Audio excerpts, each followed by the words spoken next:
আসসালামু আলাইকুম প্রিয় দেশবাসী।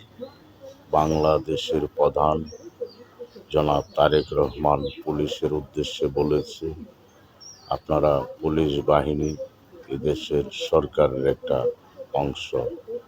প্রতিটা থানায় আপনারা, জনগণ হলো এই দেশের মালিক। জনগণের উদ্দেশ্যে উনি বলেছেন আপনাদেরকে, পুলিশ বাহিনীদেরকে, আপনারা জানেন কোন এলাকায় কোন বাড়িতে কার ছেলে বা কার কি, ওরা চুরি করছে না, ডাকাতি করছে না, গাঁজা খাচ্ছে না, পেনসিডিল খাচ্ছে, সব কিছু তালিকা আপনাদের হাতে আছে।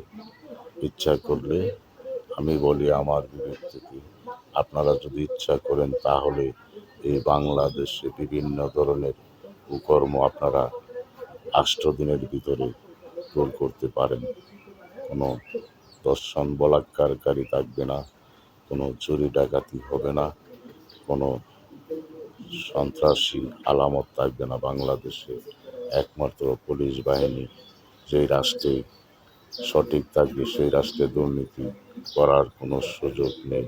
তো আপনারা জনগণের জন্য কিছু করুন।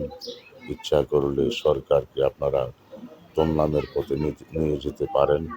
আর আপনারা যদি এই বাহিনীরা ইচ্ছা করুন সরকারকে সুপথে চালানোর চেষ্টা করতে পারেন। সরকার আপনাদের কাছে এই আবদারই করছে, সরকারের আবদার আপনারা রক্ষা করুন, জনগণের ভালো কাজে সহযোগিতা করুন।